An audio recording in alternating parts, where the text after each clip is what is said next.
What is up, guys? Welcome back to the Zach and Pat Show. I'm Zach. I'm Pat. This is the show about manhood, fatherhood, entrepreneurship, and the mentality it takes to be successful at those things. And we'll probably sprinkle in some helpful real estate advice too, because that's what Pat and I do.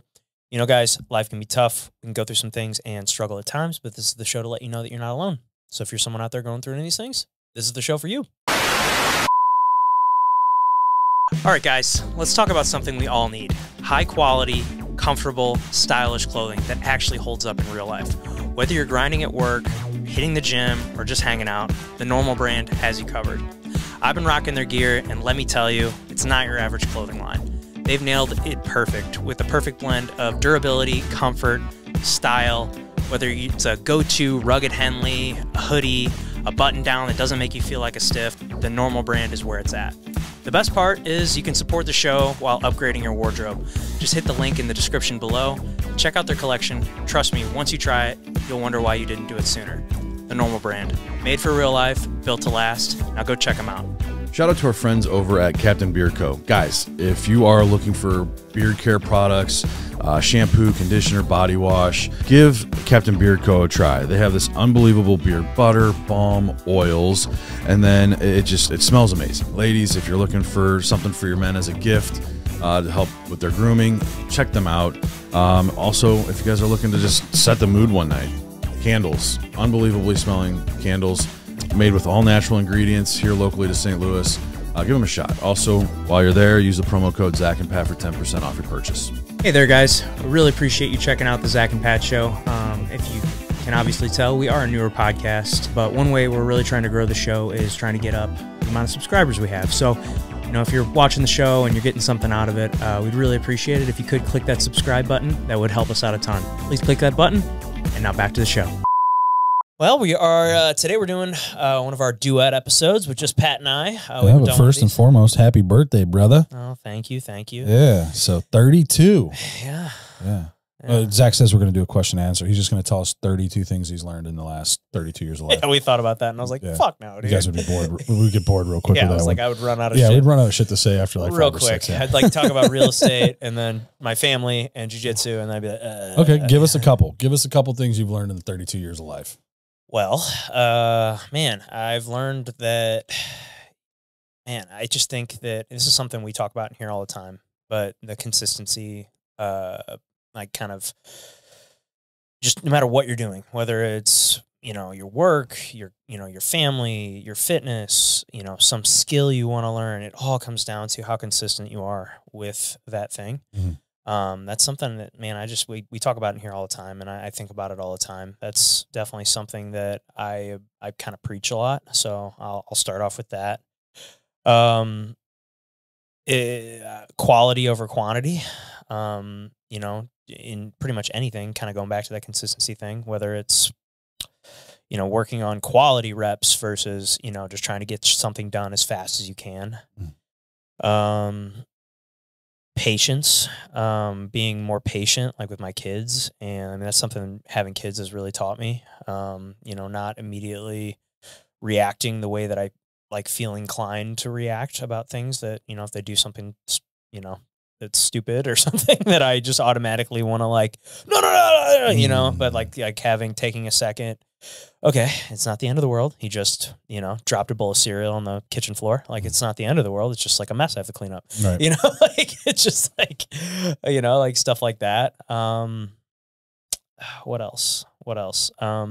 Relationship-wise, what do you got going for relationships? Well, you know, me and Gina have been together for, you know, she just sent me a thing the other day. It was like, we've been friends on Facebook for 17 years. Oh, wow. Which is pretty crazy. Wow. It's like more than half my life. Yeah. I've been with the same woman for the most part. And, man, there's a lot I guess I could say about that. But having patience with her and looking at things from, you know, her point of view instead of just my point of view. Having, you know, just kind of be able to keep things fun. Always looking for like new things to do, new things to try, new restaurants to go to, new experiences to go to. Like I was just saying, like what we're gonna do this afternoon. Like she's all scared and nervous about it, but because she's like, we're doing this Sandbox VR thing tonight, but we're gonna go out to dinner, and then before that, we're gonna go to it's called Sandbox VR, where they like strap you up with like the goggles, and they got like things you put on your wrists and your arms, and like a vest, and like you carrying like a gun around, and we're gonna go like virtually kill some zombies. So we're gonna go like, but it's cool because it looks like they've got like the room set up to like match what the video game is doing. So like you're actually like walking, or you got to walk around things, and you know, so I'm excited about that. But like just doing new fun things, I think that's something that, you know, kind of keeps the relationship alive. You know, being able to talk to her and like really tell her how I'm feeling about things. That's something I feel like I've gotten a lot better at over the last few years. Cause I, you know, like most men do, I have a tendency to bottle things up when I get upset or things that are bothering me. Like I'll just kind of hold it in. And over the last, you know, few years, I've gotten a lot better at, you know, telling her when I'm upset, and, you know, like instead of just avoiding the argument and the fight, or the, you know, the discussion, I guess I should say, you know, like let's just get it out in the open, because we're both going to feel a lot better whenever we both kind of get what we have to say off our chests. Yeah. So I would say those are my things for relationships. There you go. That's awesome, man. Yeah. But, yeah, we're gonna do a Q&A episode today. We haven't done one of these in a little bit, but yeah, we got some good questions here. We did. So, you know, I don't know if you want to start us off, Pat. Sure. Let's do some weird and funny shit first. All right. So if aliens landed tomorrow and asked you to teach them one human skill, what would you pick? Well, it depends on what kind of aliens. I was just thinking the same thing before I asked. So like, what are you picturing as an alien? Well, I mean, if we really want to kind of go down a conspiracy rabbit hole, there's been several different kinds that have been supposedly seen. We got the tall whites, the grays. They have the ones that like look more reptilian. You know, I've gone down some YouTube rabbit holes on this kind of stuff, and it's like, who knows if you know, if these people are actually seeing these things, or if it's like, you know, in their head, or they're you know, and it depends. It's like, you know, there's the theory that, you know, some of these aliens are not really traveling through space. They're traveling through different dimensions to get here. You know, it could be us from the future, you know, because a lot of these aliens that we see are, you know, that if you look at like the alien that, you know, the typical alien that you see, the big head, big, you know, eyes, real spindly bodies, no genitals. You know, the thought is that, you know, that's kind of where we evolved to. And when we stopped, you know, it's kind of, if you look at, you know, look where we started, you know, kind of like with the Neanderthals and like how humans have evolved, you know, we were way more like monkey-like and more like, and now we have to use less of our physicality and more of our brain as like time has gone on. So like our brain has grown and our body has like shrunken. So, you know, I mean, if it was like a, you know, a wimpy looking alien like that, I'd probably teach him jiu-jitsu. Yeah. I was wondering if you were going to say that. I was like, you know, I'll teach him a good, you know, a good takedown and a back take and a rear naked choke. But if it was like a, you know, an alien that, you know, didn't really look like it needed to learn how to fight, I would, man, what would I teach it? Probably teach it like, I mean, what's something that's just so human? That mine would be dancing. Oh, okay. Yeah. That's good. Teach them how to dance. Well, you're a lot better at that than me. So yeah, I mean, dancing would be a good one. 'Cause it's like you can get into like, oh, what am I going to teach them how to buy a house? Right. Like they don't fucking care about that. You know, it's like, oh, am I going to teach them how to drive a car? Well, that's the thing. You got to think. These are like, they're probably so much smarter than we are, and can probably do way more things than we could do. So I'm trying to think of things that are like just human things that I mean, I don't know, like how to talk. I mean, you would think that they're probably communicating in nonverbal ways. Yeah, like telepathically. Yeah. Yeah. So like sing, maybe teach them how to sing. Teach them how to sing. Yeah, that'd be a good one. Yeah. That's something I'm decent at. I could sing. Or throw a baseball, maybe. Oh, yeah, there you go. Show them how to pitch. Yeah. Yeah. Do that. That'd be fun. It's a pretty human thing. Yeah, that's a very human thing. You know, that's like one of the theories of like how humans evolved is like our ability to throw. You know, the ability to like, kill an animal from a distance. Like that was, I think they said that like, being able to throw like rocks and spears, like that's kind of how like humans eventually evolved. And then, we constructed other things like I think it's called what's it called? The ladle it was like one of the very first ways to propel a spear before they did the bow and arrow. I forget what it's called. I think it's called a thaladle or something like that. But I feel like I'm butchering that. But it's something weird like that.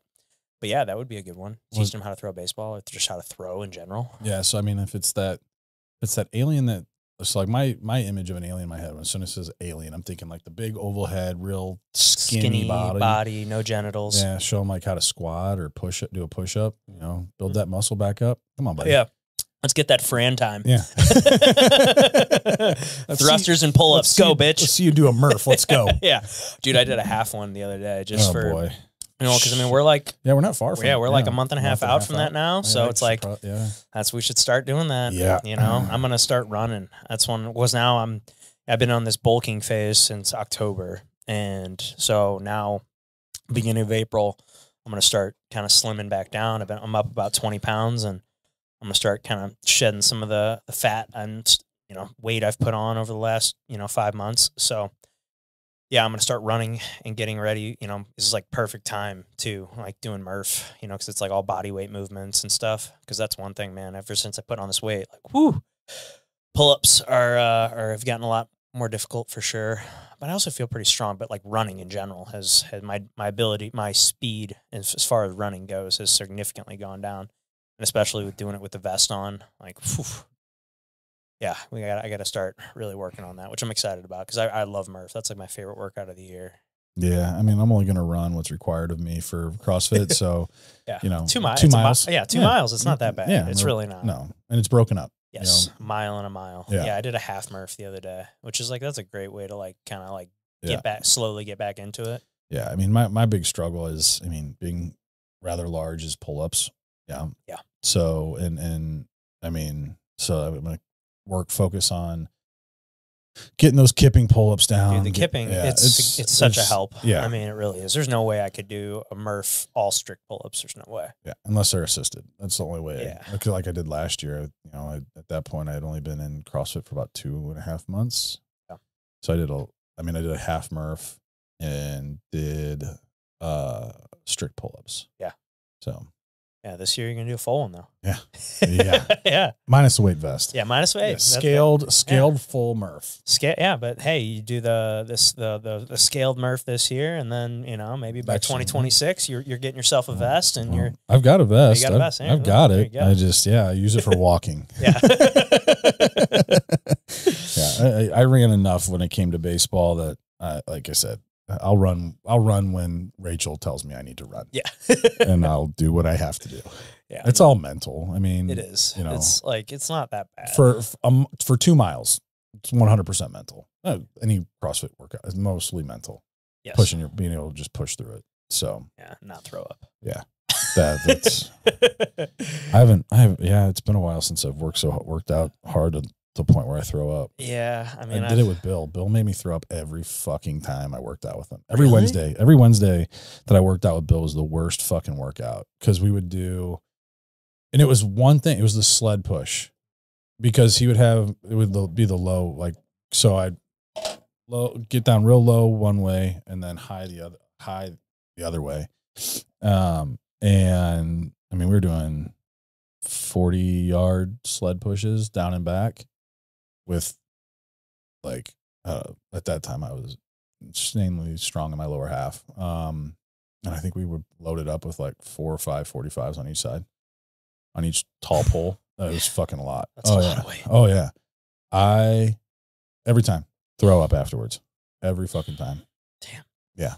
Yeah, we used to, I've done a good amount of sled pushing, but it's not something I do all the time anymore. I was doing a ton of it when I was rehabbing my knee. It's something I like wanted to I'm gonna keep doing this, and then I fucking didn't. Yeah. Speaking of Bill and Colin, have you seen them on social media lately? Yeah, Colin just won a bodybuilding show. Dude, I mean, he was always jacked, fucking yoked, and I just saw those pictures like, holy shit, yeah, he's in incredible shape. Yeah, and they just launched some new product. He I'll have to look into it, but Actually, I mean, it'd be fun to get him on here. Oh, for sure. Yeah, I never even thought about that. Yeah. That'd be great. That'd be fun to get him on for sure. Oh yeah. Yeah, considering we both kind of have a. Did you know he was on a Netflix show? No. Yeah, it was one of those Catching a Killer or something like that, or one of those where guys on death row and they're reliving it. And he was part of the one. He was a police officer. Right? Yeah. So that he caught a serial killer that was here in St. Louis. Really? Or something like that. Wasn't a serial killer, but a guy that murdered a couple people within his family, and Bill caught him. He was one of the officers that caught him. Yeah, cool. Yeah, it's on like season 6 or 7, but yeah, he's on he's on Netflix. He's on Netflix. Yeah. That's saying something. That's cool. I'd love to get him in here. That'd be a fun episode. That would be fun. Yeah, because we feel we have a lot we could talk to him about, like all the fitness stuff. Being a police officer for as many years as he was. I mean, he's held world record for what would he hold? Do you remember? I want to say total weight. So with powerlifting, you've got squat, deadlift, and bench. I mean, shit, I think he was benching 500 pounds at 60 years old. It's fucking nuts. It's insane. Raw. Yeah. Raw. With no assisted, no suit, nothing. Yeah. I remember watching those guys train when I was training with them. I'm just like, fuck. Yeah. Because we're big boys. Gorillas. Yeah. That was that was that was the thing, is every guy that I trained with was in their mid to late 50s or older. I'm just like, what? Like, it's insane watching those guys, especially like for their age and just how strong they were, deadlifting wise, squat wise. Like, you guys don't get hurt. Like, yeah, you guys on the juice. So no, that was the thing. It was a clean gym. That was like the big thing that they kept harping on, because that was the thing too, is especially with like my training, they wanted to make sure that, I'm working out in a clean environment. So like if I did get drug tested, like they're, it's not like all because of the gym. To them or whatever, yeah. So, cause I mean, he was posting videos of me working out and some of the shit that I was doing. Sure as shit. Yeah, you're getting tested. Drug tests come knocking. I think I got drug tested twice that off season. Yeah. So, but now, anyway. When did they just kind of show up at random times, or did you know they were coming? So no, well, during the season we would get, like we would be on our way. Like we would know that morning that they were there. During the off season though, you would get a call 24 hours before. And so like you had to so it's called drug free sport. That's what UFC uses now. And so it's out of Kansas City. And Ed, who remember here, he's part of that. Actually he's in the Baseball Hall of Fame because of the protocols that he came up with during COVID so they could have a season. Wow. But anyway, yeah, so you have to fill out a form, and if you go anywhere away, like if you're going to be away from your residence, like your primary residence for an extended period of time, you have to let them know. So like guys, like if they would go play winter ball in like Venezuela or Dominican or whatever, they would have to fill out a form and let them know how long they were going to be gone for in case their name got picked at random. And so I remember hearing a story about a guy who was playing down in Venezuela, forgot to let him know. They called him, and he had to be back in the States at his house within 24 hours or it's an automatically failed drug test. So, yeah, so he had to fly from Venezuela back to the States, do a piss test, and then flew back to Venezuela to play. But, yeah, so, no, there was times I get a call like, hey, we're going to be at your house tomorrow at this time. You need to be there. And, like, you just go like, no. You can't just say no to these guys. No, you're not allowed. Yeah. I'm not allowed to let strangers in my house. Yeah. No, I don't like you. Yeah. So they would show up and they'd be there for like 10 minutes. Yeah. Go pee in this cup. You gotta watch your pee. Yeah. You're in this, at my parents' house, they had a little tiny half bath that could fit me at one, like that, just one. There's two of us in there, and like I'm stripped naked, and the guy's like standing over my shoulder watching me pee in a cup.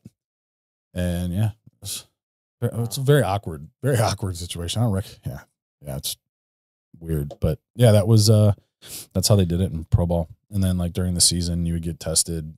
And it felt like once a month they had people rolling through, but they drug test more for like street drugs in the minor leagues than they do in the bigs. I think they would do steroid testing like once or twice a year but like, but they're looking for like drugs. Like, well, the biggest thing that you see most people getting popped for was Adderall, because there's such a lengthy process to get approved for it. And the half-life on it was like 8 hours. So people would just pop it in the morning and like time it out to where by the end of the game, it's wearing off or it's out of their system.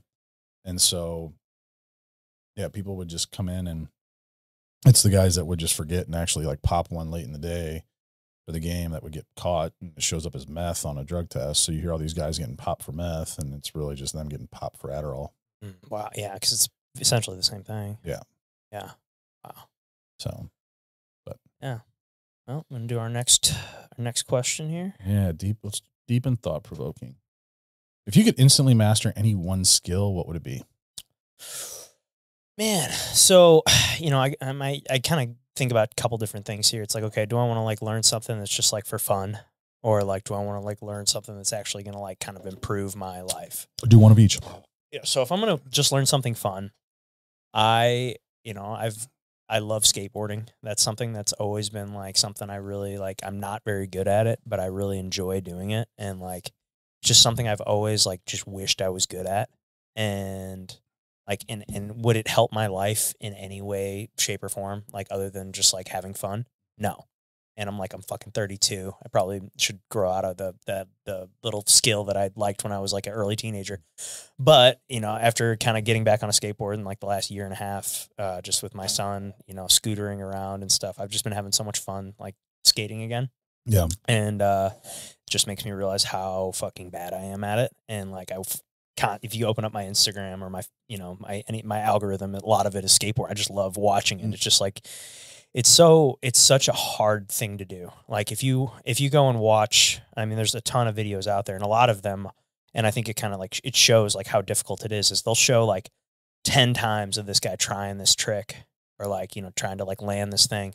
And like, it takes him like 10 or 50, you watch him wipe out for like 15 times in a row. And on that 16th one, he hits it, but it's like, he probably did it like 100 times, right, you know, and he only showed you 15, but it's like something you try over and over and over and over. And it's like, so physically, like it can fuck you up so like bad. Like you can hurt so bad when you fall. And, you know, and some of these guys are doing some crazy, like dangerous shit where they're, you know, jumping like fucking 10 stairs and stuff. And it's like, fuck, like I would never have the balls to do that. But like watching these guys do it, it's just like such a cool, I'm always been so drawn to it. And I don't know why. It's just something I've always thought is just super fun to watch and like just so fun to do, but I've never been very good at it. So that would be one thing that, like you said, would be just fun. If I could get better at like any skill, and I think this would translate to a lot of things, including podcasting. I think I'd like to be a better, and maybe I'm not like awful at it now, but I think it's something I think anybody could use improvement on. It would be like a better storyteller. Yeah. Because I think that's like the best way to kind of convey something is through stories. And like, if I look at some of like my favorite like podcasts and people that I listen to, it's kind of always like a story based thing. Mm-hmm. And I don't think I'm that great at doing that. So I think that would be something I would love to be better at. Yeah. That's because I was thinking kind of the same way, basically just communication as a whole, as a skill, like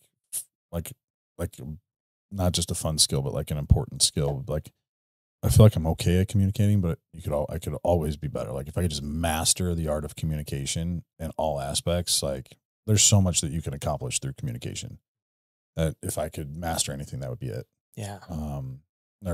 But then like my fun skill, yeah, like cooking. Yeah. Like I liked it. Like I grew up, loved cooking, but like if I could master it, but like not just mastering the cooking, but the cleaning that goes with it. Like that's what I fucking hate is the cleaning. Just master the skill of managing the kitchen. Yeah. Yeah. No, that's a skill, bro. Let me tell you, I've seen some pretty high level people do that in my, 10 years in the restaurant industry. Just their creativeness and like being able to just like look at ingredients and be like, I can make something amazing out of this. Well, speaking of, I got a guest in mind that is better at that than anybody I've ever met. I think I've told you about, he owns, my friend Matt Glickert. He owns Westchester and Chesterfield. We should plan a time to like, you and I go there to eat and then have him on like the next week or something. Yeah, I think that'd be fun. Yeah, we need to do that with Logan too. Yeah, Logan would be great. Yeah, Logan's another one. Yeah, Yeah. he's a extremely talented chef. Yeah. Like that is just such a cool skill. And I think like watching this TV show, The Bear. Have you seen that? Oh, it's God. It's the most real depiction of a restaurant, in my Really? opinion. Oh God, it's like, because I mean that's what it is. Yeah. It's like Insane. people screaming at each other, constant fucking chaos. You're running around, you're like don't know what the fuck's going on. You got, you're cooking. You got 10 different things going at once. You're trying to get the thing. Oh, I don't want to get that. Got to get that one off. Oh, that one's got to get the table 15's been waiting or whatever it is. It's constant chaos. But The Bear, I feel like it's like the best depiction of working in a restaurant that I've ever seen. Yeah, one of the things too that I loved about that show was just like the one restaurant that they send the cousin to, the guy where the all black. Yes. Yeah. Like how, like just French Laundry. Yeah, perfect in every aspect of every little thing like that. It's just incredible. Yeah, I think that restaurant's called the French Laundry, and that's a real restaurant in LA. It's like one of the highest rated, restaurants at Michelin stars. Yeah. That would probably be mine. Or I guess this could kind of add to the storytelling thing, but just like the ability to recall, just like have that like almost like photographic memory where you could like just like read something and be able to fucking like recite it like word for word. Like that would be a really, really cool skill. I feel like that could be useful in fucking everything. Right. Just being able to just remember and like rifle it off, that'd be really cool. Yeah. All right. Our next one here. What's a TV show you think everyone should watch at least once? I mean, I just said it, The Bear. The Bear? Yeah, that's a good one. Get an idea of what the hell's all going on behind the scenes at where you're eating and getting and like, hey, that's one.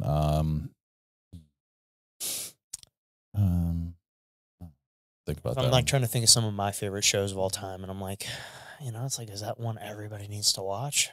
That's the same. I don't know. Like, I mean, I immediately go like Breaking Bad, Dexter, Game of Thrones. Mm-hmm. Like, those are some of my like favorite shows. But I'm like, is that like one I think everybody needs to watch? Like, I think The Bear is a great example, just because like it makes you realize kind of what's going on behind those two double doors, right? Because people eat out in restaurants every day, and that's not something that. Yeah, I mean, it's not like I need to learn how to cook meth or anything from Breaking Bad or anything like that. Yeah. I mean, Breaking Bad is a great show. That's one I'd love to rewatch. Yeah. You seen it? Mm-hmm. Yeah, it's been years. I tried watching Better Call Saul, but and I've heard it gets voted better than Breaking Bad. But I've gotten into the first season and I'm watching. I'm just like, I haven't been able to get into it just yet. Yeah. So I don't know. Maybe I just got to keep trudging through and it gets better and better as it goes. But yeah, I don't know. All right. What's the most ridiculous conspiracy theory you've ever heard, Pat? Let's see. I'm going to say like either like Tupac's still alive or Michael Jackson's still alive. I think that's pretty ridiculous. Elvis, everybody, like they're all any like these famous people that have died that they're like, oh, he's still alive. Yeah, he's just hiding in Africa. Yeah. Like remember, like the one that like you heard like Dave Chappelle, like people thought that he died or something, but then really, yeah, because remember he kind of like fell off the map after Chappelle show. Yeah, but he just essentially just took a hiatus. Everybody, like some people thought he died. Honestly, I think that probably made him that much more valuable. Like taking that time just to, I mean, he turned down all this money because he didn't Well, Comedy Central tried to like filter it and like change it. And I mean, shit, the stuff that he came up with. Oh my God. It's like one of the best shows of all time. Ever. Fuck, there's my one. Yeah. There's my show everybody should watch. Go watch the Dave 2 seasons of Chappelle Show. Yeah. Yeah, because I mean he covered so many taboo topics in a way that made it kind of lighthearted and brought comedy to it. Clayton Bigsby. It's like one of the best characters of all time. the blind black white supremacist who doesn't know he's black. Like that's the funniest like concept for oh my God. It's like one of the funniest like concepts for a sketch of all time. Yeah. But yeah, I mean, just the way he handled all of that, and I got a lot of respect for him because of that. And I mean, he's just like, and then the way his comedy's kind of shifted from there to where he's at now is he's incredible. I mean, he's the goat. He's the goat. He's the goat. That's what I was going to say. I mean, if you talk to, I've listened to enough, headline stand-up comedians on podcasts that all, kind of say he's the goat. Yeah. And I mean, can't argue with that. Yeah. Him and Eddie Murphy Eddie Murphy's thrown around a lot. Richard Pryor, George Carlin. Yeah. Yeah. So yeah, that's a good one. What about you? We were talking about this before the episode. So, the most ridiculous one, I think it's just a super fun one, is I believe it's called the Anunnaki, and the whole concept is that humans are genetically engineered by aliens. Aliens came down here and genetically modified primates, and to change our DNA to kind of make us what we are today, to mine gold for them. And, if you think about gold, it's always been seen as a valuable resource, for thousands of years. And it's like, why is this metal like so coveted, and why does everybody want it? And like, you can't really explain it. Yeah, it's like a pretty color, but like it doesn't have like, and it has really strange properties. Like, if you take a, small, like, tiny little nugget of gold, it can be essentially melted down, and like it could cover this whole table. And, but like if you hear things that are gold plated, that's what that is. It's like just so thin that it's, not enough gold to be actually valuable, but it is gold plated. And, but the whole idea is that these aliens genetically modified humans to mine gold for them, and they're going to come back and get it eventually. So, but dude, if you really, there's really like not that much gold in the world. Like from what I've heard, that there is, like, if you took all the gold in the world, it would not even cover a football field. Really? Yeah. Like there's really not that much of it. Well, I mean, I could be wrong. Thinned it all out. But I mean, but like if you, well, I mean, isn't the government, the U.S. government, isn't that the number one holder of gold in the world? Like, don't they have a whole vault that's just full of? I don't know. Let's ask ChatGPT. Yeah. Who has what should I ask? Gold reserve. Who has the largest gold reserve in the world?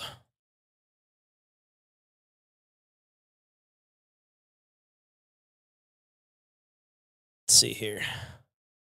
United States, holding approximately 8,100 metric tons of gold. And this accounts for 78% of the U.S.'s foreign reserves, stored primarily at Fort Knox. So yeah, you're right, man. 78% of the world's gold is stored in Fort Knox. Wow. Fort Knox. That is crazy.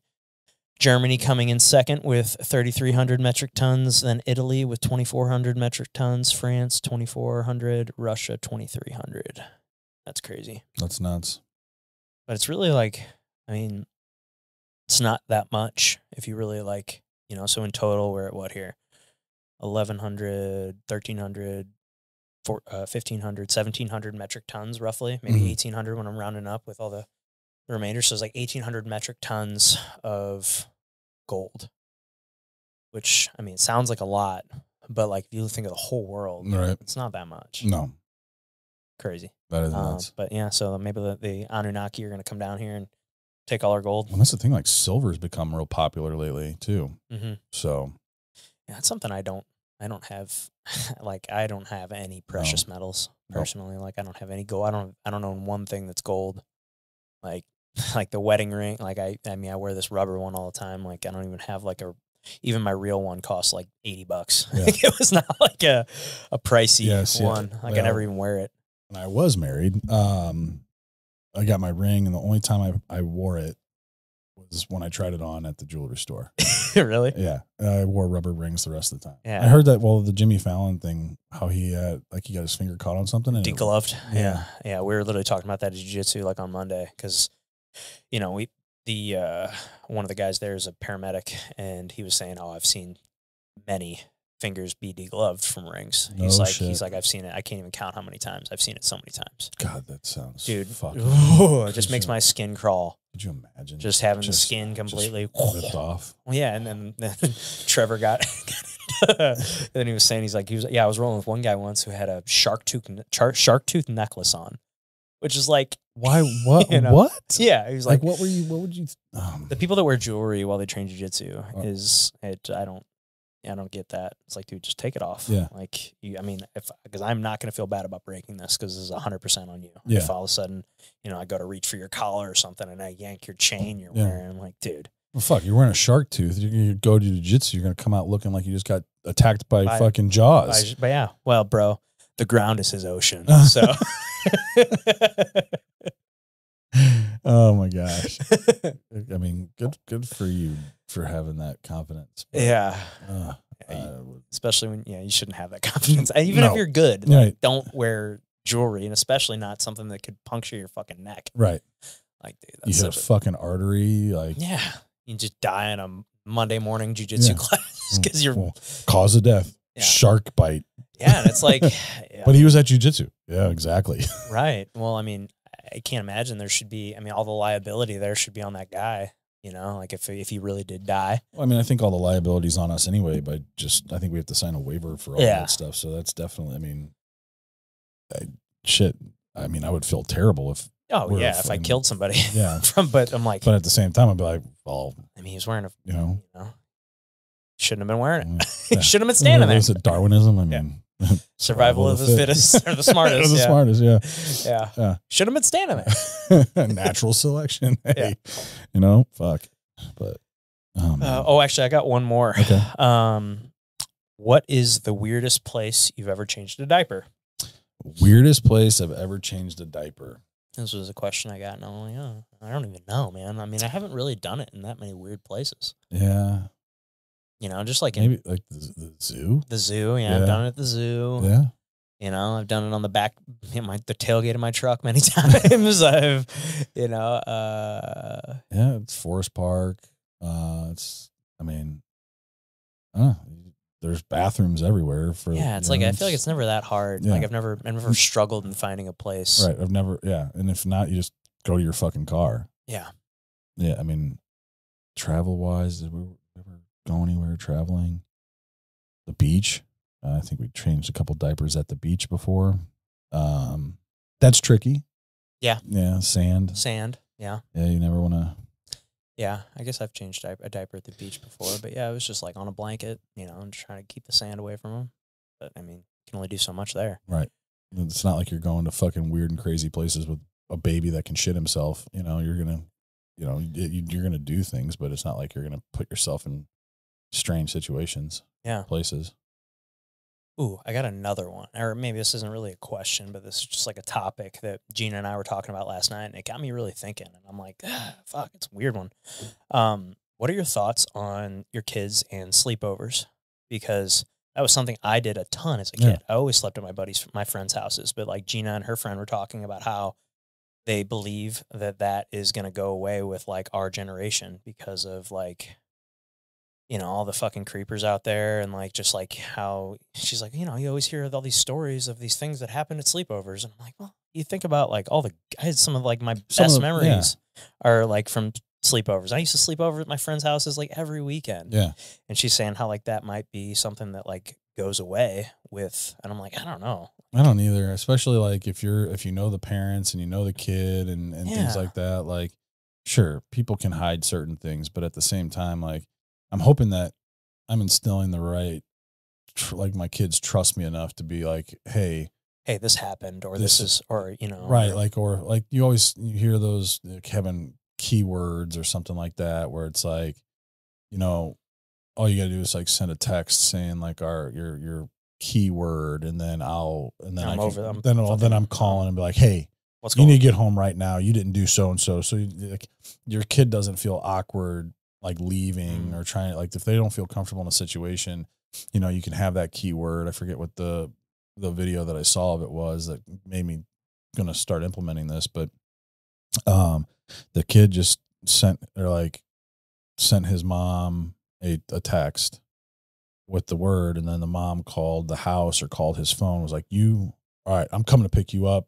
You're in trouble, blah, blah, blah. So the kid didn't feel like, oh, hey, I'm ditching out on these, or make it awkward. Like, hey, I'm going to leave, but like did it in an incognito way. And that's something that I want to make sure that my kids know, like, hey, if you're ever in a situation that you're uncomfortable with, like, just let me know, and I'll be over there. Yeah, I'll be there and make it to where it's not awkward for you or anything like that, but make it on me or whatever. Right. Yeah. So, but then I want you to tell me why you felt like it was fucking awkward, because if it has something to do with the parents, right, I'm going to be getting involved. There's going to be something different happening. Sure. Yeah. I mean, like, yeah, I mean, we were just talking about that last night. I was like, fuck, that's like I've never, like, that's like not even been on my radar. Like that fucking UFC guy that just got sentenced to 5 years. Yeah. Cain Velasquez. That's awful, man. Oh, I mean, man. He, should he have probably handled it better, handled it a little bit differently? Cause he didn't even, like, the guy he ended up shooting was not even the guy that was responsible. Really? Supposedly. So, like, at least from my understanding, it was like a car chase situation. And, like, he was like, I think he shot at him and then he hit like a bystander, I think. Or I think it was like the guy in the car with the guy. Yeah. Yeah. I mean, but, like, man, like, and then apparently the guy didn't die or anything either, which is good. Right. But also, like, I mean, he did what every parent says that they would do in that situation, that his daughter got abused by some guy and he went after him. Yep. And it's like, you went against, you picked the wrong guy. You picked the wrong guy, one of the greatest heavyweights of all time in the UFC. And, like, he's going to be just fine in prison. Yeah. Yeah. He's going to be all right. Yeah, he's going to be all right. Especially for why he's there. Yeah. Everybody's going to see him as a hero for sure. And then not to mention the fact that he's massive and knows how to hurt people already. Like, yeah, he's going to have an easy 5 years in prison. And it's probably going to be way shorter than that, but yeah, I would hope so. But I mean, no, I mean, someone wants to hurt my kid, they're going to get hurt. For sure. So all that's right, why buddy. you got to teach them jujitsu so that they can defend themselves. Exactly. So, all right, man. Well, I think that's all we got for today. And thank you guys so much for tuning into the show. If you haven't clicked that subscribe button yet for us, please do so. That would help us out a ton. Hit that like button as well. Comment what you thought below, and we will see you next time.